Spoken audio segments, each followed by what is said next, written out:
Hi everyone, welcome to episode 5 of the MSK Runner podcast with me, Harry Bell.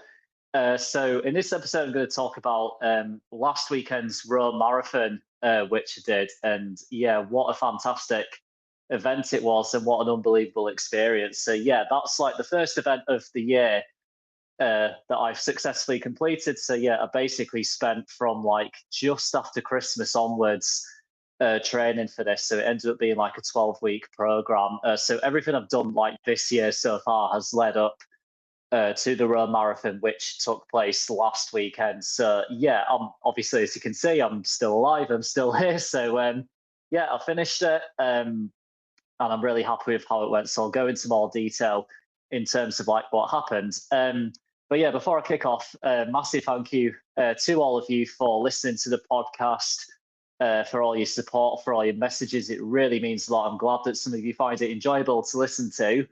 And yeah, just I'll keep the episodes dropping every Sunday at 6 p.m. So if there's anything that you want me to talk about, it can be to do with running, it can be to do with MSK conditions, it can be to do with anything completely random within reason. So yeah, just pop it in the comments below or send me a DM on Instagram and then I will answer them in the next episode. And then I might even answer some questions at the end of this one, depending on how long it goes for. But yeah, back to Rome. So yeah, I flew from Leeds, Bradford to Rome on Friday morning. It was like a 7 a.m. flight, 3 hour flight. So I got there for 11 a.m. Italian time. By the way, like the airport in Rome, what a nightmare, because it took me like well over an hour or just over an hour just to get from getting off the plane to going through passport control. Yeah, like just over an hour. It's such a, yeah, a bit of a farce, really. Like there was obviously like a lot of people and very few passport registration booths. You had to like register your passport and your fingerprints first and then join the queue for border control. Yeah, a bit of a piss take, but we got through there in the end. And then it was like another 45 minutes to Rome itself on the train. Yeah, so Friday was like really nice day, like quite hot, a bit too hot for running. But I like to do on Friday, like I just got checked into the Airbnb, which was about a 5-10 minute walk from the Coliseum, and it had like everything on your doorstep, like bars, restaurants, shops, stuff like that. So it was absolutely spot on. And then like walked past the Coliseum, and just past the Coliseum is what's called Circo Massimo, which is kind of like opposite the Forum. That's where like the event expo and village was, if you like. So you had to go there to like collect your bib number and all your added extras as well. So I actually like bought this hoodie that I'm wearing, that I'm modeling. So yeah, I really like it. I bought it. And yeah, really smart. I quite like it. It looks really good. So yeah, I'll be wearing it quite a lot. And then we also got given, for those of you who are watching, we all got given a rucksack each with your bib number in it. So like if you wanted to like drop your bag off at a drop off point, you had to use that. But I didn't bother because like I just left everything at the Airbnb. But you got given as well like this T-shirt. So I'll just like hold it up as if I've just signed for a new football team. But yeah, that's the front of it, and then that's the back of it as well. But yeah, like especially like the front of it, I really like it. It's quite a cool design on the front. And then yeah, I'll probably actually wear this quite a lot whenever I go to the gym or whenever I go out for my runs and stuff. Yeah, I think it's really smart, to be fair. And then so yeah, we got that, and then also in your rucksack, like they gave us like a packet of spaghetti, and they gave us some like electrolytes and like snacks and other random bits. Like it was really good actually. But yeah, like the expo was like absolutely packed to the rafters, and it was a boiling hot day. But yeah, with it being Rome, like you know, carb loading is like a big part of marathon preparation, especially in the days leading up towards it. And then yeah, like if you're gonna carb load, like go to Rome because it's absolute carb load in heaven. Um, Pretty much like every lunchtime I had pizza, I had bruschetta bread with tomatoes on top, absolutely like top draw. And then like in the evening, like one of the nights I had like a spaghetti carbonara. Night before the marathon, actually, I had some lasagna, which was like really good. But even like during the day, like the coffee and the cappuccino in Italy is just like absolutely next level. And I had a couple of gelatos as well, so like pistachio and Nutella, and I can't even don't even have the words to describe how insanely good it is. But basically, it absolutely shits all over ice cream that you get in the UK because it's so good. Um, yeah, if you ever like wanted to go to Italy or to Rome, even just on like a normal weekend, I highly recommend it. Like Rome is such a nice city. There's like a lot of history there, a lot of culture, the architecture and everything around it is just so nice to look at. So yeah, the Colosseum. So I didn't actually go inside the Colosseum this time around because I actually went to Rome about 10 years ago with three of the lads, and we did it then. So not to like be blasé about it or anything, but yeah, the queues were like a mile long, and to be honest, I just couldn't really be bothered. But yeah, it's really impressive. Like it's one of those, it looks so much better in person than what you'll see on pictures and videos and what have you. And then on the Friday night, I actually walked to the Vatican as well. It was probably about a half hour, 40-minute walk from the Airbnb.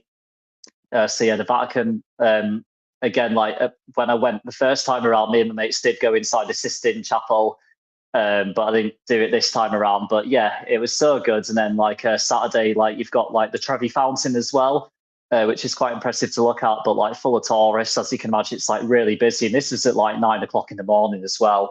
But yeah, Rome is just like so good. There's so much to see, so much to do. And me being me, like there's quite a few nice motorbikes to look at as well, which 99% you probably couldn't care less about, but I really enjoyed it. But yeah, going to like the marathon itself. So it started early doors. So the first wave, like the elites, like started at 8 a.m. My wave started at 8:20 a.m., which I really liked. I don't mind like an early start, kind of like the earlier you start, like the earlier you finish, and you've got more of the day afterwards to enjoy.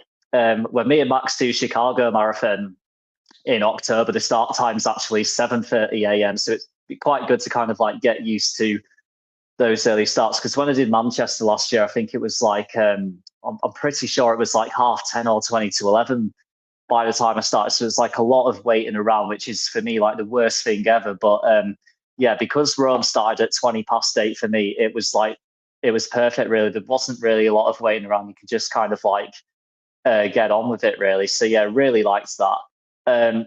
But yeah, the weather itself, a big part of the day is the weather. So like when I did Manchester last year, which I talked about in the previous podcast, it was like absolutely roasting and just really horrible to run in. But when I did Rome, I don't know what the temperature was, but like when I landed on Friday, the day I went to the expo, it was like 16 degrees, blue skies, but it felt like a lot warmer than 16 degrees.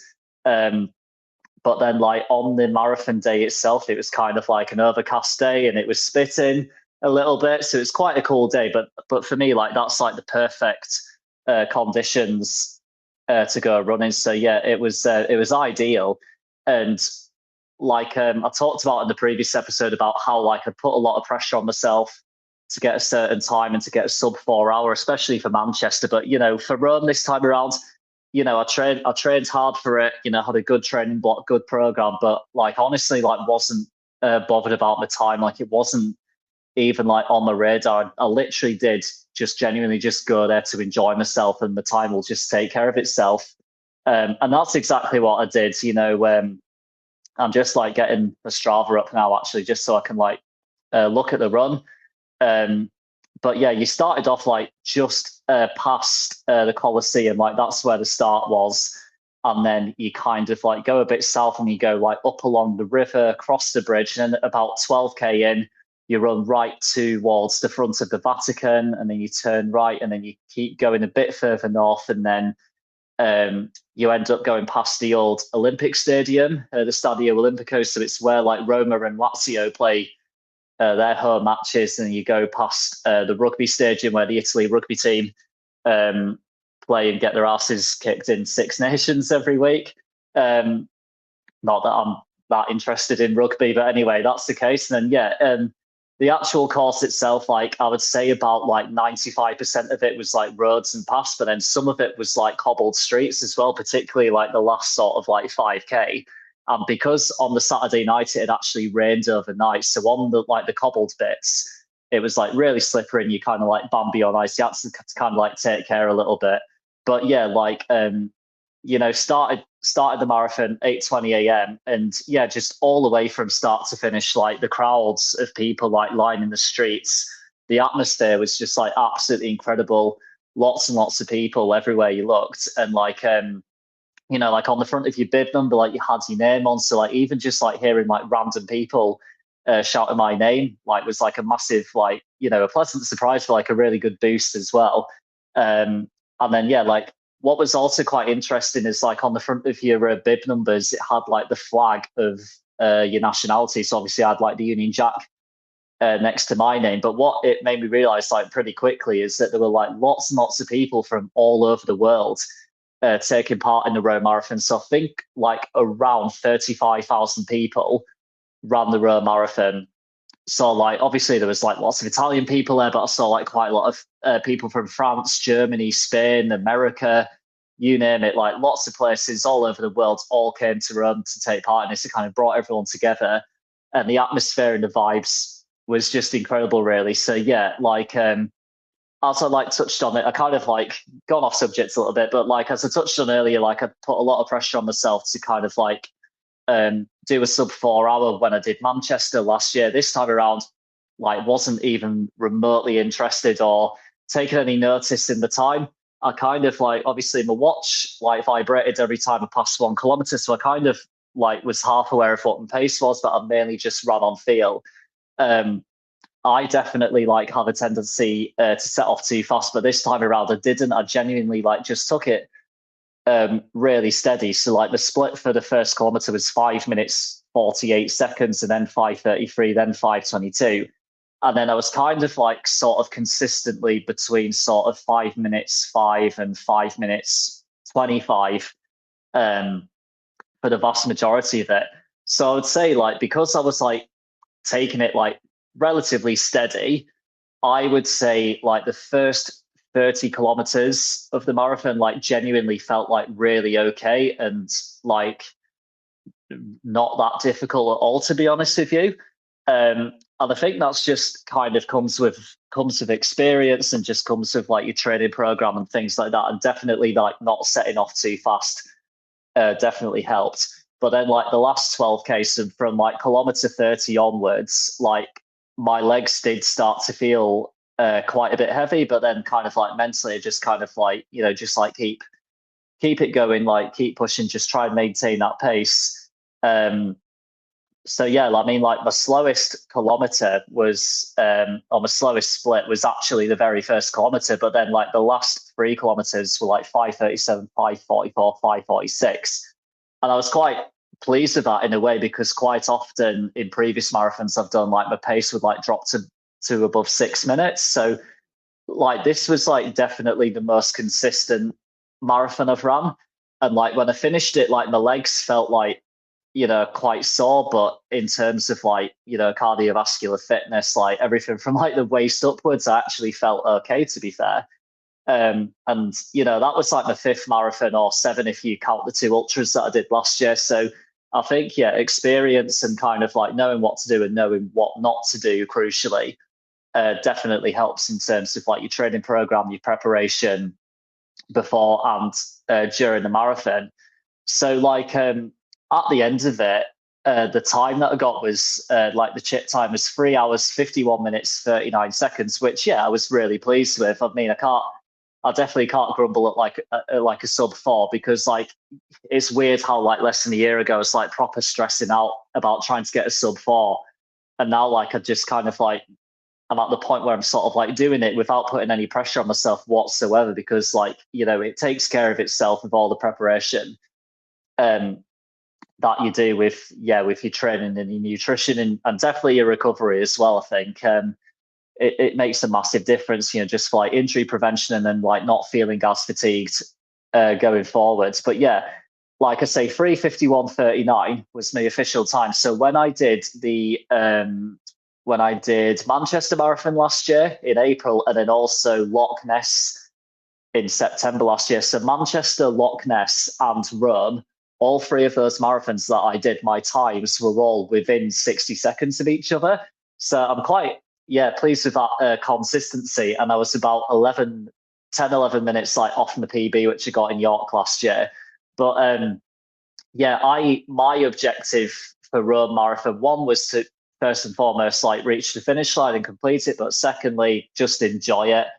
And like I say, no pressure. And both of those boxes definitely ticked, like mission accomplished kind of thing. And actually, I'll show you my medal, because I definitely one of the most impressive medals that I've got. So for those watching on YouTube, you can, it's the medal there. So really pleased with that. And like, that's the ribbon that comes with it. So really smart. I'm a big fan of this medal. So I'll definitely like be hanging that up in the pride of place next to all the other ones. But that's the medal itself is like definitely in the top three.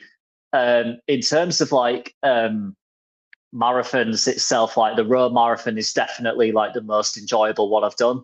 I don't think it's just because that I didn't put any pressure on myself and not chasing time, but in terms of the actual event itself, I mean, it's the first one that I've done abroad, and Rome is like a really nice city, really nice place. But just like the atmosphere and everything, and the way the event was organized and run was really good. And I really enjoyed it. So I really can't complain at all. And if you're looking to like ever do a marathon, then I highly recommend Rome. But even if you're not into running and you just want a nice weekend away in a city break, then you can't go wrong with Rome either.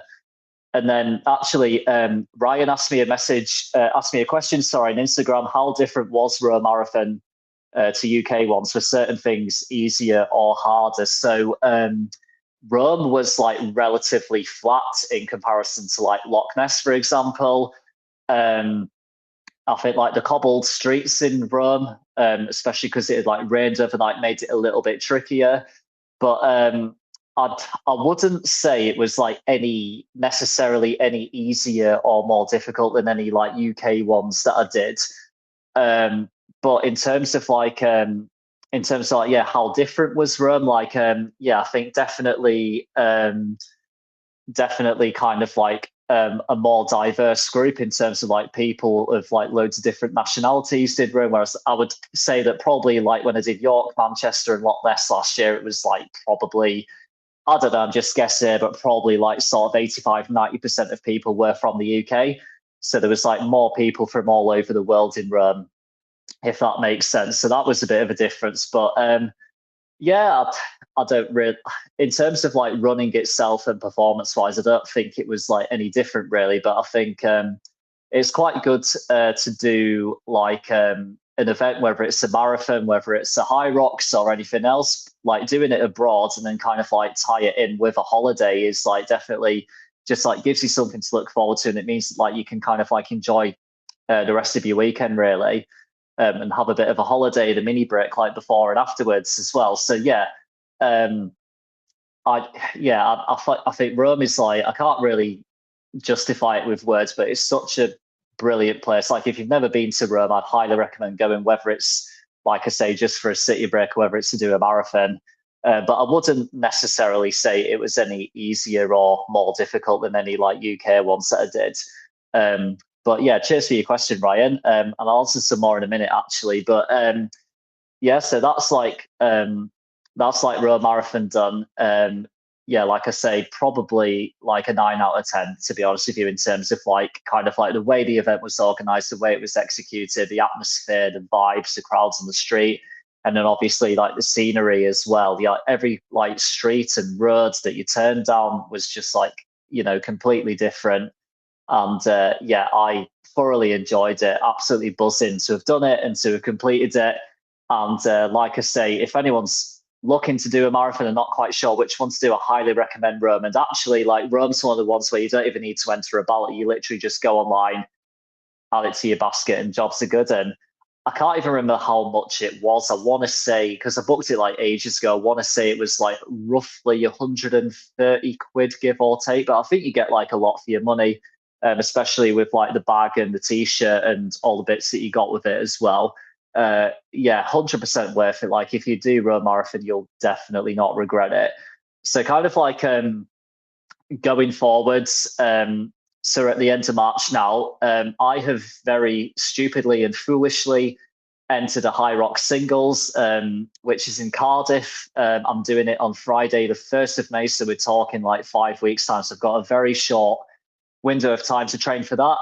I did it in Birmingham about a year and a half ago. And to be honest with you, like I was pretty poor performance-wise. It's just like a totally different discipline.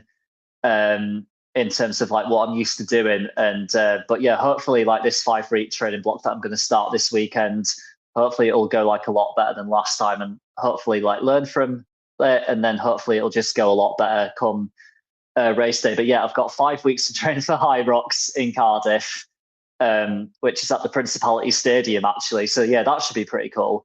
Other than that, I don't really have anything else up until kind of like September. So I'm doing Warrington Half Marathon in September.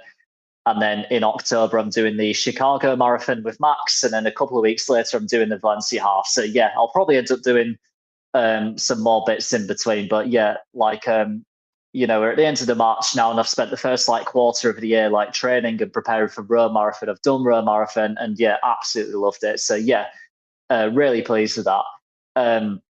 What I'm going to do now actually is answer some of your questions that some of you have sent in to me over the last couple of weeks. I've not like had a chance to sort of get into it yet. So Gavin, who's my dad actually, sent me a message. Can you suggest foods that are high in nutrients while satiating hunger? If I pronounced that right, I don't know.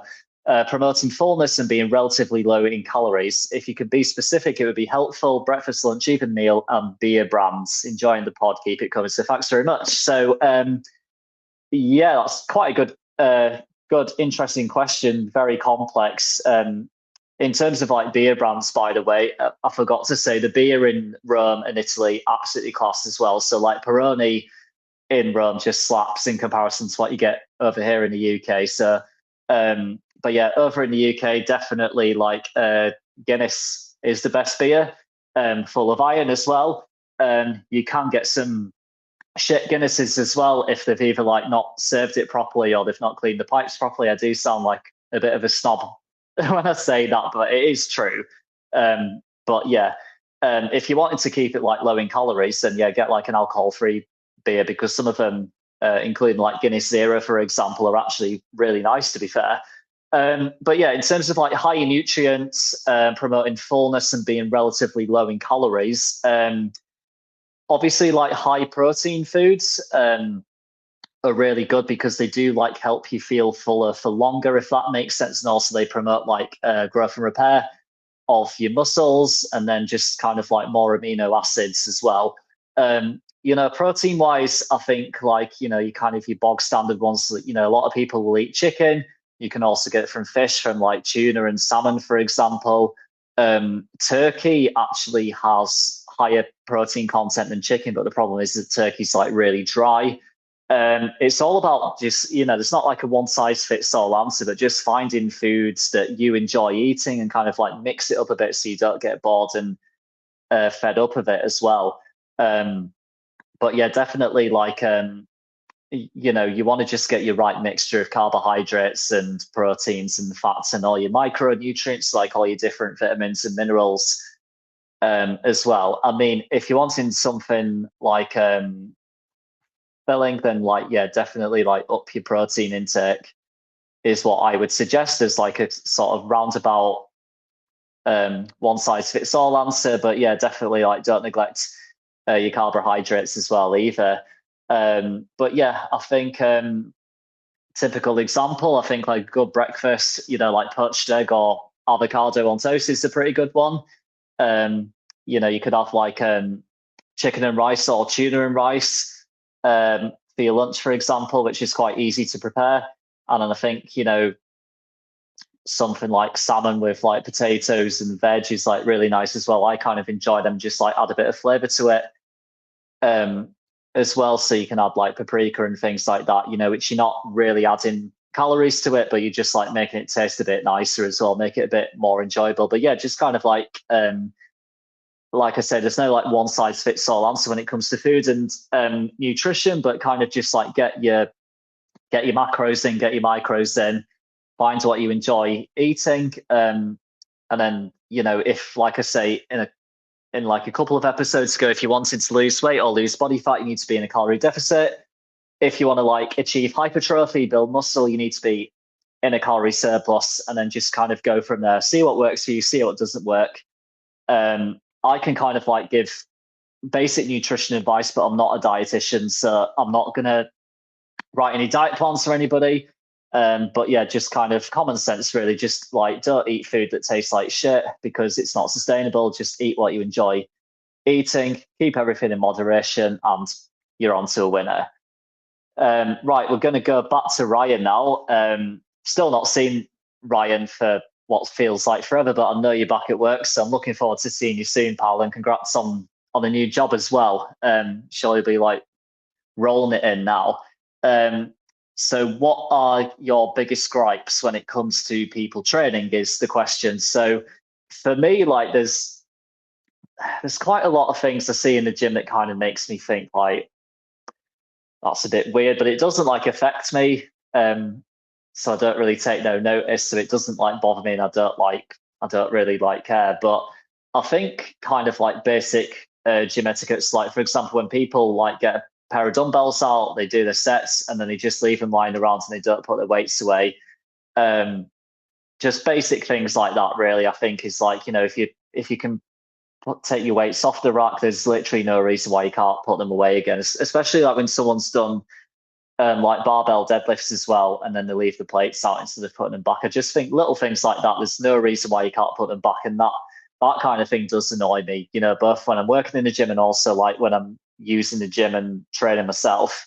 And then I think like when I'm training and I'm like mid-set and like someone tries talking to me while I'm literally like in the middle of my set, it does annoy me a bit.